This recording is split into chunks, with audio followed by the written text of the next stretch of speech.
ब्रह्माच लोकाधिपति सहम्पति कतंजलि अंदिवरम आयाचता संदिट्ट संत परजक्क जातिका देशेतु धम्मं अनुकंपि मम සහම්පති බ්‍රහ්මරාජයා ඇතුළු සියලු දිව්‍ය බ්‍රහ්ම පිරිසට සද්ධර්ම ශ්‍රවණය සඳහා ආරාධනා කරන අතරම අප සියලු දෙනා කෙරෙහි මහත් වූ අනුකම්පාවෙන් මේ ශ්‍රී සද්ධර්මයේ දේශනා කරන මෙන් ගෞරවනීය ස්වාමීන් වහන්සේගේ දෙපා නමද ආරාධනා කර සිටිමු. සාදු සාදු සාදු. අවසරයි ස්වාමීන් වහන්සේ. නමෝ තස්ස භගවතු වරහතෝ සම්මා සම්බුද්දස්ස. නමෝ තස්ස භගවතු වරහතෝ සම්මා සම්බුද්දස්ස. නමෝ තස්ස භගවතු වරහතෝ සම්මා සම්බුද්දස්ස. බුද්ධං ධම්මං සංඝං නමස්සාමි. ඊතෝ පරං සක්කච්ඡං ධම්මෝ වෝදපෝති වේ. පූජනීය මහා සංඝරත්නයන්ද පින්වත් මෑණිවරුන්ගෙන් අවසරයි. ශ්‍රද්ධාවන්ත පින්තුනේ, සතිපට්ඨානය කියන සූත්‍ර දේශනාව ප්‍රධාන කරගත්ත 34 වෙනි භාවනා උපදේශයයි අදට සිද්ධ වෙන්නේ. ඉතින් අපි මේ වෙනකොට කායනුපස්සන කොටසේදී තියෙන ගොඩාක් කාරණා සාකච්ඡාවට ලක් කළා. ඒත් එක්ක අර සම්පජඤ්ඤ කියන කොටසෙන් අපිට එක්තරා විදිහකට පාරක් හැදුනා වේදනානුපස්සනාව විස්තර කරන්නටත්, චිත්තානුපස්සනාව විස්තර කරන්නටත්, ධම්මානුපස්සනාවට ආතබන්නටත් කියන කාරණාවන් වලට ඔයයන්ට ඒ වගේ මතක ඇති. ඉතින් අද දවසට ඒ පෙළ එන හැටියට තියෙන කාරණාව කියන්ට පෙර ආතුව මට හිතක් ආවා පහුගිය සතියේ පහුගිය දවසක මේ ස්ථානයේ පැවතිච්ච පෙර පොයේ වැඩසටහනේදී කියපු කාරණාවල් ටිකක් ඔයයන්ටත් මතක් කරන්න තිබ්බොත් හොඳයි කියන අදහස ආපු හන්දා මම කල්පනා කළා ඒ කාරණා ටික ඔයයන්ට කියන්න. ඒකට ප්‍රස්තුතේ මම මෙහෙම හදාගත්තොත් අපේ ධම්ම සභාවේ ඉන්න ඇතොත් එක එක වෘත්තීන් වල නියැලෙන අය හැමෝම එතකොට ඔයයන්තෝ එකිනෙකා දක්වන දක්ෂතා වෙනස් වගේම ඒ වෘත්තියට අනුව ඔයයන්ට තියෙන අත්දැකීමුත් වෙනස්. හැබැයි මේ ලෝකේ ඉන්න කාගෙන් ඇහුවත් ඒ අතත් කියන්න පුළුවන් මං අසවල් දෙයට දක්ෂයි කියලා. අසවල් කාරණාවට මගේ දක්ෂකමක් තියෙනවා කියලා. එහෙම කියන අයගෙන් අපි ඇහුවොත් එහෙම ඔයතෝ ඇයි එහෙම දක්ෂතාවයක් තියෙන්නේ? ඒ වගේ හැකියාවක්, ඒ වගේ පුළුවන්කමක් තියෙන හේතුව මොකක්ද කියලා ඇහුවොත් මේ හැමෝම පොදුවේ දෙන උත්තරයක් වේවි මේක මම ක්‍රියාත්මක නැත්නම් මම මේක කරලා තියෙනවා ගොඩාක් කාලයක්. මේක මගේ උපන්තේ පුරුද්දක්. මම පොඩි කාලේ ඉඳලා මේ දේ කරලා තියෙනවා.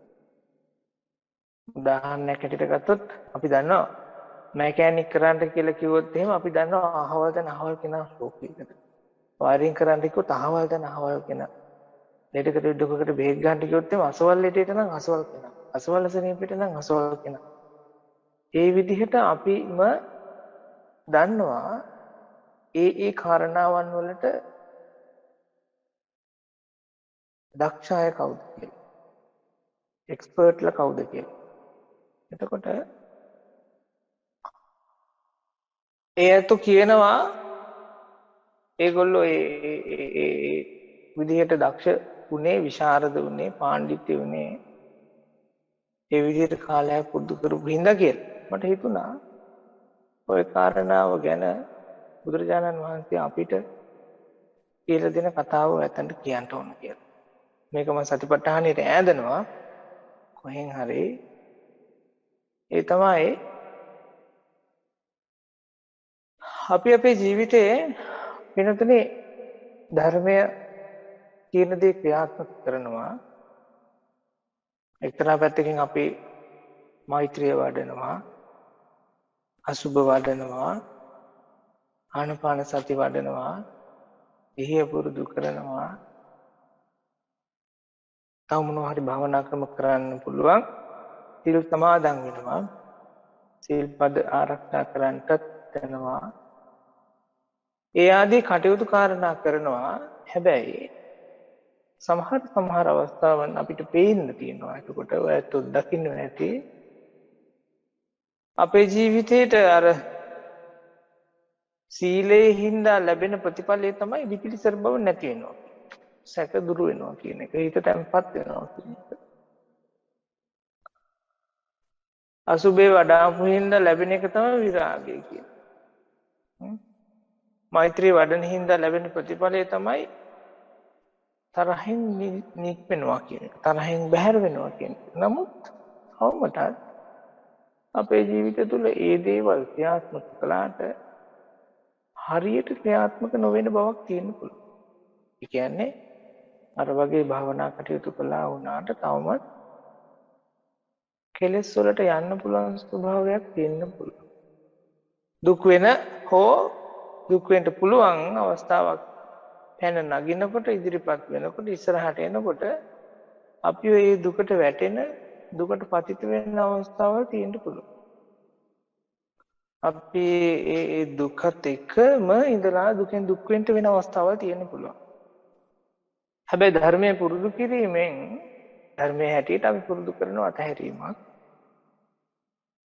ධර්මයේ හින්දා අපි පුරුදු කරනවා දරා ගැනීමක්, ඉවසීමක්, හිතේ තැම්පත් බවක්, කයේ සහ වචනේ සංවර බවක් කියන මේ කිනෝකී කාරණා ඔක්කොම පුරුදු කළා වුණාට යම් යම් අවස්ථා තියෙනවා මේ හිටි හැටියේම අපිව පල්ලෙහාට ඇදගෙනත් වැටෙනවා. එතකොට එක පැත්තකින් ගත්තාම අපිට හිතෙන්න පුළුවන් ධර්මයේ එහෙමනම් මේ කියන කාරණාවල් සිද්ධ කළාට ප්‍රයෝජනයක් නෑවද්දෝ කියලා මේ කාලේ. මම මේක මෙච්චර කාලයක් කරලා තිබ්බා වුණාට නෑනේ ප්‍රතිඵල. සමහරවිට අපිත් එක්ක කියනවා. මේක මෙහෙම කළාට ප්‍රතිඵලයක් නැහැ සමහරවිට. භාවනාව කරගෙන ගියා එක අවස්ථාවකට එක මට්ටමකට ආවා. හරි ඒකාකාරකමක් දැනුණා. පස්සේ මම මේක නැවැත්තුවා. ඊපස්සේ මම අලුත් භාවනාවකට ගියා. එක සංස කෙනෙක්ගේ බණ අහලා හිටියා. මට පස්සේ එපා කියලා හිතුණා. උන්වහන්සේ කියන විදිහ පොඩි වැරද්දක් මට තේරෙනවා කියලා හිතුණා. ඒක මට හරි කියන ඒකෙත් විදිහ මම වෙන්නේ කියලා. ඔය කාරණා හරියට කියනවා. හැබැයි සමස්තයක් හැටියට අරගෙන බැලුවොත් එහෙම අපි භවනාත් කරලා හිත වර්ධනය වෙලා තියෙන විදිහත් පේනවා, තේරෙනවා, තේරුණා වුණාට එක්තරා අවස්ථාවකදී මේ ඔක්කොම ටික ඇවිල්ලා තියෙනවා අර ඉංග්‍රීසි භාෂාවේ වචනයක් තියෙනවා කවුරුත් අද කාලේ පාවිච්චි කරනවා බෝරින් කියලා. ඒ වගේ හරියට නිකන් ඒකාකාර මොකද්ද ඒ වගේ මට්ටමකට එනවා. ආහම අපිට අපේ අර එපා ගතිය එළියට එන්න පටන් ගන්නවා. හැබැයි අපි මතකයේ තියෙනවා අපි භාවනා වර්ග උනත් කීපයක් කරලා තියෙනවා. විවිධාකාර ගුරුවරුන් ඇසුරු කරලා තියෙනවා. ඒ වුණාට අපේ ජීවිතේට ප්‍රශ්න කරදර ආපුවාම තවමත් අපි දුක් වෙනවා. තවමත් පස්තවෙලි වෙනවා. තවමත් අපිව කඩාගෙන වැටෙනවා. ඇයි එහෙමනම් මේ ධර්ම පුරුදු කරනකොට අපිට ඒක වෙන්නේ? ඇයි මේ සනාතන ධර්ම තුලින් අපිට නිවනක් ලැබෙන්නේ නැත්තේ? මොකක්ද ඒකට හේතුව? ඔකට ඉතින් අපි සරල විදිහට දාගන්න උත්තර ගොඩක් තියෙනවා. මගේ පින් මදි. මට මෙන්න මේ වගේ තියෙන කාරණාවල් නැහැ. ඒ කාලයට තමයි සම්පූර්ණව කරගන්න පුළුවන්කම තිබ්බේ. අද කාලයට බෑ. ওই වගේ අදහස් උදාස් හරියට තියෙනවා. නමුත් බුදුරජාණන් වහන්සේගේ ඉගැන්වීම හරිම වෙනස් ওই කාරණේට. මේක උපමා කතාවක්. ඒ කාලේ එක රජ කෙනෙක් ඉඳලා තියෙනවා. ඒ කාලේ රජුරු හොඳයි. යුද්ධයක් තියනවා කියලා එයාට එක්ක විරුද්ධව සටන් කරන කෙනා පණිවිඩයක් එවනවා. ඊට පස්සේ මෙයා එකට සූදානම් වෙනවා. සූදානම් වෙන්න මෙයාට මාස 7ක් තියෙනවා කියලා හිතන්නකො. ඊට පස්සේ මෙයා රතගාලට ගිහිල්ලා බලනවලු තමන්ගේ කාරත්තේ. කරත්තේ තියෙන පෙළස්සන එක.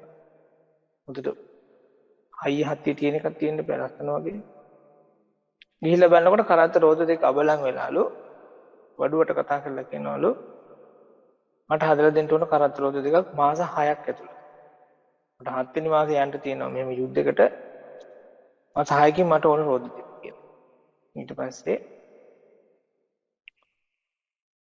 අර වඩුවා හා කියලා වැඩේ බාර අරගෙන හදනවලු. රජුරෝ මොකද කරන්නේ මාස 5කට පස්සේ පණිවිඩකාරයෙක්ව යවනවලු. කොහොමද බලන්න අර රෝදවල තත්ත්වය. පණිවිඩකාරය ඇවිල්ලා කියනවලු දෙවියන් වහන්සේ එක රෝදයක් නම් හදලා ඉවරයි. අනිත් රෝදේ හදලා දෙන්නම්කෝ ඊළඟ මාසෙට. පස්සේ රජුරුත් කරබාගෙන හිටියා. 6 වෙනි මාසෙන් දෙනවා කියලා කිව්වනේ. 6 වෙනි මාසෙදී රෝද දෙකම අරගෙන එනවා. රෝද දෙකම අරන් ඇවිල්ලා රජුරවන්ට පෙන්නපුවාම පිනතුනි බැලූ බැල්මට මේ රෝද දෙකම එකහාම සමානයි. එකහාම සමානයි. පස්සේ රජුරෝ අහනවලු ඔයා එක රෝදයක් හදන්න මාස 5ක් ගත්තා. අනිත් කරත්ත රෝදේ හදන්න මාසයයි ගත්තේ. මේ දෙකම බැලූ බැලමට එක හා සමානයි. මොකද්ද මේ දෙකේ වෙනස? අන්න එහෙම අහනකොට අර වඩු බාන්සෝ නැහැ මොකද කරනවා කියන්නේ මේ රෝද දෙක අරගෙන යනවලු අපි කියමුකෝ ශාලාවකට කියලා. මට්ටම් තැනකට ගෙනිහිල්ලා එක තැනක තියලා මේ දෙකම එකට තල්ලු කරනවලු එක වේගයෙන්. එහෙම තල්ලු කරාම අර මාස 5ක් තිස්සේ හදාපු කරත්ත රෝදේ ඈතට කරකිලා ගිහිල්ලා ඉන්න හිතෙව් වගේ කිලින් ඉන්නවලු. නමුත් අර මාසෙන් හදාපු කරත්ත රෝදේ චුට්ටි දුරක් කරකිලා ගිහිල්ලා එක පැත්තකට බර වෙලා අර සාමාන්‍ය රෝදයක් කර පෙරලෙනකොට අපිට මෙතන මතක ඇතිනේ පොඩි කාලේ ටයර් එහෙම පැදලා තියෙනවනේ මෙහෙම වෙලා කරකිලා දුක් ගල දෙගෙන වැටුණා. ඊට පස්සේ කිව්වලු ඔන්න ඕක තමයි දෙයයන් වහන්සේ ওই දෙකේ වෙනස කියලා. පින්නතුනේ එතකොට මට ඕක ආදේශ කරන්න ඕනකම තියෙන අපේ භාවනාවටත්. අපේ ජීවිතය තුළ අපි ලබා ගන්න දැනුම, දහම් දැනුම අපේ ජීවිත තුළ ක්‍රියාත්මක කරන කාලය ඉතා සුළු නම්, ඉතා කෙටි නම් ඒ ධර්මයේ ආලෝකයෙන් අපිට ඉස්සරහට යන්න පුළුවන් දුරත් ඊටාම සුළුයි ඊටාම කෙටි වගේම එක්තරා අවස්ථාවකට ආවට පස්සේ ඒ පුරුදු කරලා තියෙන ප්‍රමාණයේ තියෙන මදිකම හන්දා මොකක් හරි පැත්තකට බර වුණොත් ඇදගෙන වැටෙනවා කියන එක සිද්ධ වෙන දෙයක්. ඒක එතකොට ධර්මයේ තියෙන වැරද්දක් නෙවෙයි. අපි පුරුදු කරලා අඩුකම්. අපි පුරුදු කරලා තියෙන්නේ අඩුවෙන් කියන එකයි ඒක හේතුව. එතකොට බලන්න අර මාස ගාණක් වැඩිපුර අරගෙන හදපු කරත්ත රෝදේ ඔය හරි ලස්සනට විස්තරයක් කරන්නේ ඒකට දාන ලීයක දැන් කරත්ත රෝදේ තියෙනවනේ අර අපේ මොකද්ද මේ ධර්ම චක්‍රය වගේනේ. ඒක එහෙට මෙහෙට ලී දාලා තියෙනවනේ අට පැත්තටම. ඒ දාන ලී කෑල්ලක් අරගෙන ඒ ලීය දෙකට බෙද්දොත් එහෙම ඉරක් ගහලා අපි හිතන්න ඕන ඒ ලී අර ඒ ඉර ගහපු තැනින් වම් පැත්තේ කොටසට දකුණු පැත්තේ කොටස සමබර වෙන්නයි ගන්න ඕන වෙන්නේ. එහෙම වුණොත් තමයි මේ ලීය සමබර වෙන්නේ ඒ ලීයට. ඒ වගේමයි ඒක දික් පැත්තට අරගෙන හරහට වගේ පොඩි ඉරක් ගහවුත් එහෙම අපි හිතමුකෝ මේ ලීයේ ඝනකම තියෙන්නේ අඟල් දෙකක් නම් එතකොට එක අඟලක් තියෙන පැත්තක ඝනකමක් තියෙන එතකොට පළුවක් වගේ එනවා. ඒ ලී පළුව වුණත් ඒ දෙපැත්තත් සමබර වෙන්න හදා ගන්න ඕන. මම ආයි කියන්නම් මේ කරත්ත රෝදේ හදනකොට මාස 5ක් කාලයක් ගන්නේ ඒකට දාන ලීයේ තියෙන වම් පැත්තට දකුණු පැත්තේ තියෙන සමබරතාවය හොයන්න. අපි හිතමුකෝ වම් පැත්තේ තිබ්බා කියලා රත්තරන් පාට ගාපු කෑල්ල. නිකන් උදාහරණයකට මැරිගල් අල්ලලා තිබ්බා කියලා හිතන්නකො. සමබර නැතිනම් ආන් ඒක බැහැර කරන්න ඕන. ඒක බැහැර කළ යුතුමයි. හේතුව එයාව ඇදගෙන වැටෙනවා නම් ඇදගෙන වැටෙන්නේ ඒ වැඩි කොටස හන්දයි. එතකොට අර මාසයක් වගේ කාලයක් අරගෙන කරත්ත රෝදයක් හදන්න පුළුවන් බැරි කමකුත් නැහැ. ඒක බැලූ බැලමට ඒක වගේම තමයි. අර හොඳ රෝදේ වගේමයි. කපාපු පළුවක් නැහැ කියලා කියනවනේ සාමාන්‍යයෙන්. කපාපු පළුව වගේ ලුකුයිද මට මතකත් නැහැ ඒ වචන. හැබැයි ඒ වුණාට ඒක මොකක් හරි පැත්තකට නැඹුරු වුණොත් එහෙම එතනින් ඒක ඇදගෙන වැටෙනවා. හරියට අපේ භාවනා ක්‍රමයේ වගේම තමයි. අපි පුරුදු කරන භාවනා ක්‍රමවල තියෙන කාරණාවල් මොනවද කියලා අපි හරියට හඳුනාගත්තේ නැති වුණොත් එහෙම ඒ භාවනා ක්‍රම ඔක්කොම ටික ගිහිල්ලා ඉවසීම හදා ගන්න ඕන තැනකට ආවා කියන්නකො. ඊට තැම්පත් වෙන්න පටන් ගන්න අවධියකට ආවා කියන්නකො. එතකොට අපි මනාප නැත්තම් එහෙම අපි අදගෙන වැටෙනවා. අපි අලුත් රෝදයක් හදන්න පටන් ගන්නවා. අපි අලුත් භාවනා ක්‍රම වලට යනකොට ටික දවසක් කරද්දී දවස් දෙකක් තුනක් හතරක් අපිට තේරෙන්න පුළුවන් ඇත්තටම හිත හොඳට වැඩෙනවා මේ අලුත් භාවනා ක්‍රමයට නම් කියලා. අර කරත්ත රෝදිමයි වෙන්නේ හැදෙනවා රෝදයක් නැතුවම නෙවෙයි. රෝදයක් හැදෙනවා. හැබැයි වැඩේ තියෙන්නේ ඒකේ සමබරතාවයක් නෙවෙයි. අන්න ඒකයි කියලා කියන බුදුරජාණන් වහන්සේ අපේ ජීවිතේ අපිව ඇදගෙන වැටෙන්න තියෙන හේතු. එතකොට පින්නතුනි අපි කරන්න ඕන හොඳම දේ තමයි දන්න කියන එක භාවනා ක්‍රමයක්. ඒ එක චුට්ටක්ද දන්නේ? ඒ එක චුට්ට විතරක් ක්‍රියාත්මක කරන්න ඕන. උදාහරණයක් හැටියට පාරයන්කේට යන්න කියලා වාඩි වෙනවා. වාඩි වෙන්න බෑ කියන්නකො. කකුල් දෙක එරිමින්ියක් උතාගෙන ඉන්න බෑ. පුටුවේ වාඩි වෙනවා. පුටුවේ ඉන්නකොට හිතනවා නෑ දැන් පරයන්කට පොඩ්ඩක් වාඩි වෙලා බලන්න. හරි දැන් ඊළඟට පරයන්කට වාඩි වෙනවා. එහෙම ඉන්නකොට ටිකක් ඉන්න බෑ ඊට. ආපහු පුටුවේ වාඩි වෙනවා. ඕකත් හොඳයි. හිත දුවනවා නම් හිත දුවන එක දැනගන්නවා. ආපහු ශරීරයට එනවා. ශරීරයට ඇවිල්ලා චුට්ටක් එහෙට මෙහෙට වෙලා බලනකොට ඔන්න ආපහු හිත දුවලා ආපහු හිත ඒකට කැමති වෙලා අරගෙන යනවා. ආපහු ශරීරයට වෙලා ඉන්නවා. ඕකම කාලයක් කරගෙන ඉන්න පුළුවන් නම් ඒ හොඳටම ඇති. අනික් දේවල් ටික ඒත් එක්ක අපිට තේරෙන්න පටන් ගන්නවා.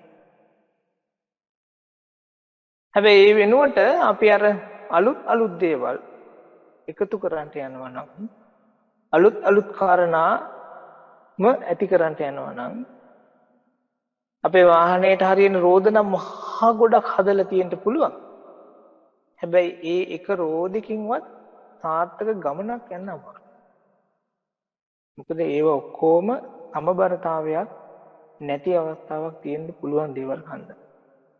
ඒත් අපේ ජීවිතය තුළ ධර්ම පැත්තෙන් කතා වුණත් අපිව කඩාගෙන වැටෙන්න පුළුවන් අවදීන් තියෙනවා. භාවනා කරන මේ දේවල් වලින් වුණත් අපි හිර වෙන්න පුළුවන් අවස්ථාවක් තියෙනවා. හැබැයි ඒ වුණා කියලා අතහරින්න නාකයි මේ වැඩේ. අර මාස ගාණක් හදාපු කරත්ත රෝදේ නොවැටීම අච්චර දුරක්ම හදන්න පටන් ගත්ත දවසේම ඉඳලා ගියා කියලා හිතන්න අමාරුයි. අනිවාර්යෙන් ඒක වැටෙන්න ඇති. සමහරක් විට මාසයක් හදනකොට වැටිච්ච රෝදෙට වඩා වැඩි වාර ගණනක් වැටෙන්නත් ඇති. ඒ වුණාට ඒ හදන එක නතර කරලා අපේ වැඩේ තියෙන්නේ අන්න ඒකයි. අපි මොකක් හරි එක දෙයක් කරගෙන යනකොට ඒකට බාධකයක් ඇවිල්ලා අපි කඩාගෙන වැටුනොත් එහෙම අපි ඒක නතර කරලා දානවා. අන්න ඒකයි අපේ තියෙන දෝෂය හැටියට බුදුරජාණන් වහන්සේ දේශනා කරන්නේ. එතකොට පින්නතුනේ අපි භාවනාව හැටියට ඉගෙන ගන්න මේ දේවල් සුළු කාරණාවක් වුණත් කමක් නැහැ. අපේ හැකියාවක් තියෙන්න ඕන, පුළුවන්කමක් තියෙන්න ඕන. ඒක දීර්ඝ කාලයක් පුරුදු කරන්න. ඒක දීර්ඝ කාලයක් වඩන්න පුළුවන්කමක් තියෙන්න ඕන. අන්න එහෙම දීර්ඝ කාලයක් වැඩුවොත් දීර්ඝ කාලයක් අපි අර භාවනාව තුලත් අපි භාවනාව තුලත් විශාරදයෝ බවට පරිවර්තනය වෙන්නේ. වෙන මොකකවත් නෙවෙයි අපි විශාරදයෝ වෙන්නේ. අතහැරීම කියන දේ කරන්නේ කොහොමද කියන එකේ විශාරද වෙන්නේ. සිල්පද ආරක්ෂා කරගන්නේ කොහොමද කියන එකේ විශාරද වෙන්නේ. සතිමත් වෙන්නේ කොහොමද කියන එකේ විශාරද වෙන්නේ. ඒ සතිමත් වෙන්නේ එකත් ඕන්න අපිට පුරුදු කරන්න පුළුවන්. ඇහැට දකින රූපයෙන් කොහොමද සතිමත් වෙන්නේ කියන එකේ විශාරද වෙන්නේ. කනට අහන සද්දයෙන් සතිමත් වෙන්නේ කොහොමද කියලා විශාරද වෙන්නේ. නාසයට දැනෙන ගඳ සුවඳ, ශරීරයට දැනෙන ස්පර්ශය, දිවට දැනෙන රසය, හිතට එන අරමුණේ මේ කියන හැම එකටම හිතන්ට නාකයි මේ කියන කාරණා එකකට චුට්ටක් යොමු වෙලා මිනිත්තු කිහිපයක් මේ කාරණාව කරලා ඒකෙන් උපරිම ප්‍රයෝජනෙ ලැබුණා හෝ ඵලය ලබා ගත්තා හෝ ආයේ ඒක කරන්න ඕනේ නැහැ කියන තැනට නිත්‍යවකට එන්න නාකයි. අන්න ඒකයි අපිට ධර්ම මාර්ගය තුල ඉදිරියට යන්න පසුබෑමක් තියෙනවා නම් තියෙන ප්‍රධානම හේතුව අපි විඝාට අතහරින්න. මොකක්ද අතහරින්නේ? කරන්න තියෙන ඌමනාවයි අතහරින්න. දුක අතහරින්න අපි දන්නේ නැහැ. භාවනාව තුළින් ඕනම භාවනාවක් කරගෙන යනකොට කම්මැලිකම ඇති වෙන අවස්ථාවල් එන්න පුළුවන්. නිදිමත ගතිය එනවා එන්න පුළුවන්. ප්‍රශ්නයක් නැහැ. ඒ වුණා කියලා එතනින් එහාට අපි යන්න හිතන්නේ නැත්තම් භාවනාව අතරමඟ නතර කළා දාන්න නම් හිතන්නේ ඔය කියන තැනට එනකම් කොහොමත් එනවා. ඕනම භාවනාවක් කළා එනවාම තමයි. ඒක ඉන්තේරුව. අපි ඊට පස්සේ අලුත් කරත්තරෝදයක් හදන්න පටන් ගන්නේ. අන්න ඒකයි වැරද්ද තියෙන්නේ. ඒකයි අපිට එක්ස්පර්ට්ලා වෙන්න බැරි මේක. එතකොට අපේ ජීවිතය තුළ වුණත් අපි විශාරදයෝ බවට පරිවර්තනය වෙන්න පින්නතුනේ ඔයත් ඔය දන්න ඒ වෘත්තිය තුළ දීර්ඝ කාලයක් ඒක කරගෙන හිටියොත් තමයි. ඊයේ මේ කාරණාව මම ඒක ඔය මෑණි කෙනෙක් එක්ක කතා කළා. එයා දැන් කොහොමද කියන්නේ කලින් විශ්‍රාම ගියපු වෛද්‍යවරියක්. ඉතින් එතුමියට මම මේ කතාව කිව්වහම කිව්වා මම නැස හරියටම හරි කිව්ව කතාව. අපි අවුරුදු ගාණක් ඔය තියෙන මාතෘකාවක් ගැන එකක් ගැන විතරක් ඉගෙන ගත්තට පස්සේ ඒක ගැන ආයෙ ඉගෙන ගන්න දෙයක් නැති වෙනවා කිව්වා. හරියටම හරි කිව්ව බුදුහාමුදුරන්ගේ දේශනාව හරියටම හරි කිව්වා. ඒ වගේ තමයි පින්නතුනේ අපි කරන භාවනා එක ක්‍රමයක් අල්ලගන්න. මම හැමදාම කියනවා වගේ මම සිහියට ප්‍රධාන තැන දෙනවා කියන එක විතරමයි භාවනාවක් හැටියට පුරුදු කළේ. ඇත්තම කියන්න ඕන. අනික් ටික පුරුදු වෙන්න පටන් ගත්තා, වැඩෙන්න පටන් ගත්තා. ක්‍රියාත්මක වෙන්න පටන් ගත්තා. අපි අර උදේට එක දෙයක්, දවල්ට තවත් දෙයක්, හවසට තවත් එකක්, රාත්‍රී කාලේට තවත් භාවනාවක් කියලා එහෙම වෙනස් කරන්න හොඳ නෑ කියන එකයි මම මේ කියලා දෙන්නේ. ඒකට හේතුව අපි ඒ අලුත් කරත්තරෝදය හදන්න ගන්න සූත්‍රයට අනුකූලව කතා කළා. ඊට වඩා එක රෝදයක් හදාගෙන යමු. ඒක කාලයක් තිස්සේ පුරුදු කරගෙන යනකොට අපිටම හම්බ වෙවි. ඔය අනික් හැම භාවනා ක්‍රමයක්ම ඒ කියන අපි පුරුදු කරන භාවනා ක්‍රමයක් එක්ක සංසන්දනය වෙලා සමාන වෙලා ඈදිලා යා වෙලා හා වෙලා යනවා නේද කියන්නේ. ඉතින් ඒක හන්ද අපි පුරුදු කරන්න ඕන හොඳ ගුණාංගයක් තමයි එක කාරණාවක් තුළ බොහෝ කාලයක් ඉන්න පුළුවන් හිතක් හදාගන්න. ඉතින් මට ඔන්න ඔය කියන කාරණාව ඔයයන්ට අද කියන්න ඕන කමක් තිබුණා. මොකද ඒ තුලින් තමයි පින්නතුනේ අපි බලාපොරොත්තු වෙන මේ දුකෙන් නිදහස් වීම කියන එක ගැන අපි ඉගෙන ගන්න. අපි එක්තරා කාරණාවන් වලට විශාරද වුණාට අපේ ජීවිතය තුළ දුකක් ඇති වෙන අවස්ථාවන් වලදී ඒ දේවල් වලින් බැහැර වෙන්නේ කොහොමද කියන එක අපි දන්නේ නැති වෙන්න පුළුවන්. එතකොට අපි විශාරද වෙන්න ඕනේ ඒ කියන කාරණාවන් වලට. ඒකින්ද භාවනාව තුළදී වුණත් පුරුදු කරන්න බලන්න ඕන ඇතෝ එක භාවනා ක්‍රමයක් දීර්ඝ කාලයක් තිස්සේ පුරුදු කරන්න. එක භාවනා ක්‍රමයක් තුළ බොහෝ කාලයක් හිත පුරුදු කරගෙන ඉන්න හිත හදාගන්න. භාවනාව වැඩිගෙන යනකොට කොහොමත් හිත තැම්පත් වෙන්න බලනවා. ඒ හිත තැම්පත් වීම සහ ඉවසීම දියුණු වීම කියන දෙක එකටයි සිද්ධ වෙන්නේ. ඕකට තියෙන ප්‍රධානම බාධකය තමයි ඉවසීම නැතිකම සහ හිතේ කැළඹිලි ස්වභාවය කියන එක. එතකොට හිතේ කැළඹිලි ස්වභාවයත් ඉවසීම නැතිකමක් කියන දේ බැහැර වෙන ප්‍රමාණයට තමයි ඉවසන්න පුළුවන් ප්‍රමාණයත් හිත තැම්පත් වෙන ප්‍රමාණයත් කියන මේ දෙක අපිට ලැබෙන්න පටන් ගන්නවා. එතකොට භාවනාව කරගෙන යද්දී අපේ හිතට ඉවසීමක් නැති අවස්ථාවක් එන්න වුණාම නුරුස්නා ස්වභාවයන් මේක නම් හරියන භාවනාවක් නෙවෙයි දැක්කොත් ඕක විතරමයි තියෙන්නේ ඇති පළක් නැහැ කියලා හිතෙනවා නම් අන්න ඒක තමයි හොඳම වෙලාව භාවනාව වඩන්න. ඒකින්ද අපි හිතට ගන්න ඕන එක භාවනා ක්‍රමයක් තුල දීර්ඝ කාලයක් තුල රැඳිලා ඉන්න. ඒ රැඳී සිටීම තුළ ඒ රැඳී ඉඳීම තුළ අපිට අපේ ජීවිතය තුළ තියෙන දේවල් හොඳට තේරුම් ගන්න පුළුවන්කමක් හම්බ වෙයි. හරියට කාලයක් තිස්සේ අර කරත්තරෝදේ හදනකොට ඒකේ දාන හැම ලීයකටම සමාන බරකින් යුක්තද කියන එක හොයන්න ඕන. ඕක දවසකින් කරත්තරෝදයක් හැදුවොත් එම් දවසකින් ඕක කරන්න බෑ අතට. හරි අමාරුයි.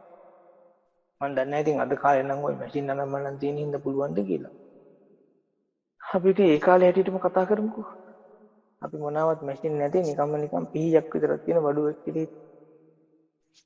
ඉතින් ඒ වගේ අපේ භාවනාව තුළ උනත් අපි ඒ කරන භාවනාව එක භාවනාවක් බවට පරිවර්තනය කරගෙන ඒ එක භාවනා ක්‍රමය දීර්ඝ කාලයක් කරගෙන මෛත්‍රිය නම් මෛත්‍රිය දීර්ඝ කාලයක් කරන්න. අසුබෙන් නම් අසුබ දීර්ඝ කාලයක් කරන්න. ආනපාන නම් ආනපාන දීර්ඝ කාලයක් කරන්න. සිහිය නම් සිහිය දීර්ඝ කාලයක් කරන්න. මේවා එකතු කරගන්නට යන්නේකේ තමයි මේ ප්‍රශ්නේ තියෙන්නේ. අන්න ඒ කියන කාරණාවයි මට අද ඔයයන්ට කියන්න ඕනකම තිබේ. මම විශ්වාස කරනවා මේක ඔයයන්ගේ භාවනා ගමනට උපකාරයක් වේවි කියලා. එම් කියන්නත් හේතුුනේ මේකයි භාවනා ක්‍රම ගොඩක් තියෙනවා සතිපට්ඨාන සූත්‍රය ඇතුලේ උනත්. එතකොට ඒවා එකිනෙකට වෙනස් කාරණා හැටියට ගන්න පටන් ගත්තොත් එහෙම අපි අර අලුත් කරත්තරෝද හදනවා වගේ අදහසකට හිත යන්න පුළුවන්. ඇත්තටම කිව්වොත් මේක එහෙම එකක් නෑ. මේකේ අවසානයේ අපි යොමු කරන්නේ 50 සතිපට්ඨිතා කියන තැනට විතරයි. මේ හැම එකක්ම තියෙන්නේ සිහිය උපදවා ගන්නවා කියන කාරණාවට පමණයි. ඉතින් එහාට මොකක්වත්ම නෑ කියන තැනකුයි අපිට තථාගතයන් වහන්සේ දේශනා කරන්නේ. ඉතින් ඒ කියන ඉලක්කයට විතරක් තමයි අපි ආයුත්තේ කියන එකයි මට මේ කියන්න ඕනකම තිබෙන්නේ. ඉතින් ඒකට යන්න උපකාර වෙයි කියලා මම විශ්වාස කරන ওই කියන රතකාර සූත්‍රය අන්න ඒ කාන්ස්ටේ කරගෙනයි අද භාවනා උපදේශ ඔයයන්ට කරන්න කියලා මම කල්පනා කළේ. ඉතින් ඒක තුලින් ඔයයන්ට මොනවා හරි දෙයක් තේරුම් ගන්න පුළුවන්කමක් ලැබුණා නම් ඒ සේම වේවා. ඔයයන්ගේ ජීවිතය තුළ දුකින් නිදහස් වෙන මාර්ගය සකසා ගන්නට ඒ කියපු කාරණා ටිකත් උපකාරයක් වේවා කියලා මම බලාපොරොත්තු වෙනවා.